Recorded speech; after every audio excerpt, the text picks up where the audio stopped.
Assalamualaikum warahmatullahi wabarakatuh. Minggu lalu kita sudah belajar penggolongan senyawa hidrokarbon. Hari ini kita akan belajar hidrokarbon alifatik, yaitu alkana. Rumus umum dari alkana adalah CnH2n ditambah 2. Semua nama alkana mempunyai akhiran ana. Penamaan alkana dibedakan menjadi 2 secara IUPAC, International Union of Pure and Applied Chemistry, dan secara trivial atau umum. Alkana ialah senyawa hidrokarbon yang seluruh ikatannya tunggal atau jenuh. Rumus umum adalah CnH2n ditambah 2, di mana N adalah jumlah atom karbon.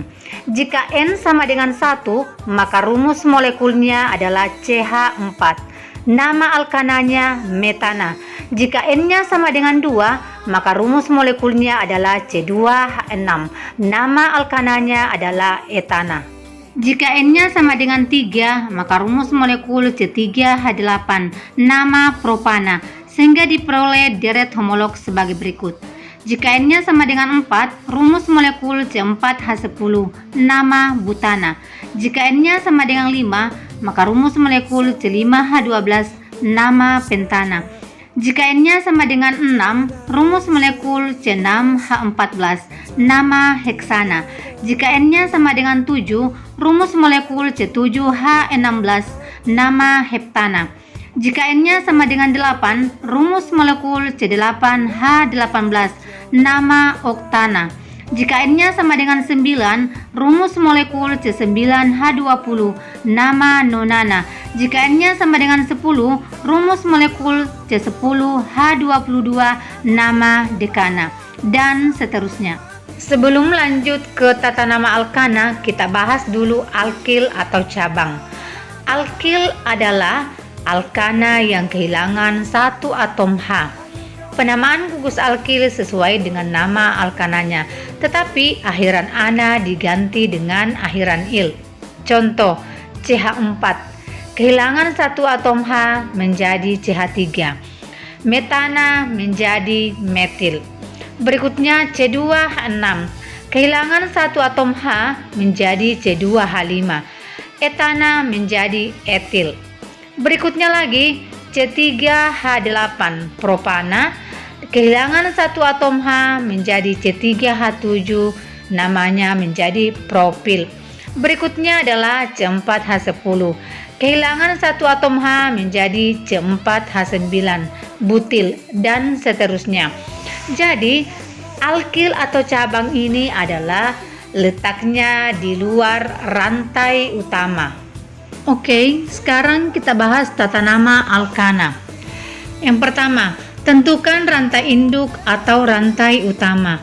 Rantai induk adalah rantai atom C yang paling panjang. Yang kedua, rantai utama diberi nomor. Penomoran dimulai dari ujung yang cabangnya paling dekat.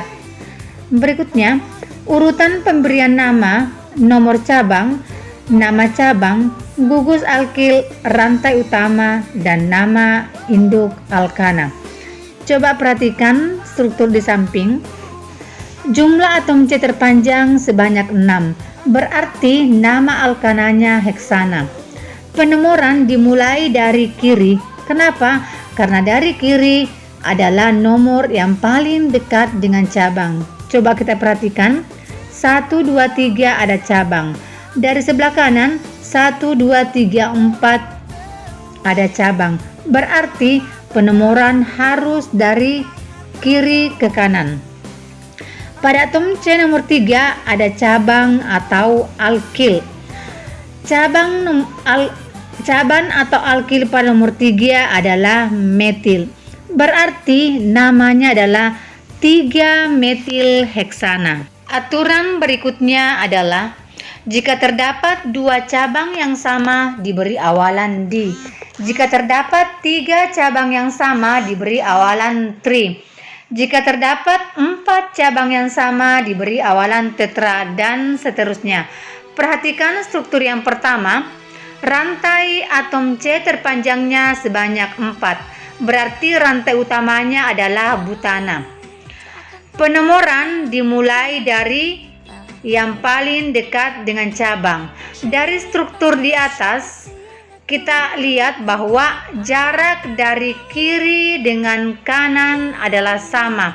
Berarti penomoran boleh dari kiri ataupun dari kanan. Ada dua cabang yang sama, yaitu metil. Pada atom C nomor 2 dan 3 terdapat cabang metil. Berarti namanya adalah 2,3-dimetil butana. Contoh berikutnya, atom C terpanjangnya sebanyak 6. Berarti rantai utamanya adalah heksana. Atom C yang terdapat di luar rantai utama adalah cabang. Kita perhatikan strukturnya, ada 3 cabang CH3, yaitu metil. Penomoran dimulai dari kiri yang paling dekat dengan cabang. 1, 2 sudah ada cabang CH3. Sedangkan dari kanan 1, 2, 3 ada cabang. Berarti penomoran harus dari kiri. Ada 3 cabang yang sama, berarti diberi awalan tri.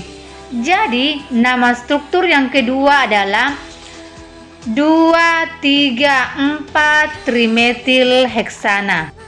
Selanjutnya, jika terdapat 2 cabang yang berbeda atau lebih, maka urutan penyebutan cabang sesuai urutan abjad. Contoh, pada struktur yang pertama, atom C terpanjangnya sebanyak 5. Penomoran dimulai dari sebelah kiri. Pada atom C nomor 2 terdapat cabang metil. Pada atom C nomor 3 terdapat cabang metil. Jadi, nama alkananya adalah 2,3-dimetil pentana. Perhatikan struktur senyawa yang kedua. Rantai utamanya atau rantai terpanjangnya sebanyak 1, 2, 3, 4, 5, 6, 7. Penomoran dimulai dari sebelah kiri yang paling dekat dengan cabang. Pada atom C nomor 3 terdapat cabang metil. Pada atom C nomor 4 terdapat cabang propil. Jadi, penyebutannya sesuai dengan urutan abjad. A, B, C, D, E, F, G, H, I, J, K, L, M, N, O, P. Berarti metil dulu baru propil. Jadi nama alkananya adalah 3-metil 4-propil heptana. Struktur yang ketiga sama dengan struktur yang kedua. Berarti namanya adalah 3-metil 4-propil heptana. Contoh soal, berilah nama senyawa alkana berikut. Coba perhatikan struktur senyawanya. Jumlah atom C terpanjangnya sebanyak 8. Berarti rantai utamanya adalah oktana. Penomoran dimulai dari sebelah kiri yang paling dekat dengan cabang. Pada atom C nomor 3 terdapat cabang CH3, yaitu metil. Pada atom C nomor 5 terdapat cabang etil, yaitu C2H5. Ingat aturan penyebutan cabang. Jika terdapat 2 cabang yang berbeda, maka aturan penyebutannya sesuai dengan abjad. Berarti etil duluan baru metil. Jadi nama struktur senyawa tersebut adalah 5-etil 3-metil oktana. Struktur berikutnya. Atom C terpanjangnya sebanyak 8. Pada atom C nomor 2 ada cabang CH3 yaitu metil. Pada atom C nomor 3 ada cabang metil. Pada atom C nomor 6 ada cabang metil. Berarti ada 3 cabang yang sama. Artinya diberi awalan tri. Pada atom C nomor 4 terdapat cabang etil, yaitu C2H5. Pada atom C nomor 5 terdapat cabang etil C2H5. Ada 2 cabang etil, berarti diberi awalan di. Jadi, nama struktur senyawa tersebut adalah 4,5 dietil 2,3,6 trimetil oktana. Sampai jumpa di pembelajaran berikutnya. Assalamualaikum warahmatullahi wabarakatuh.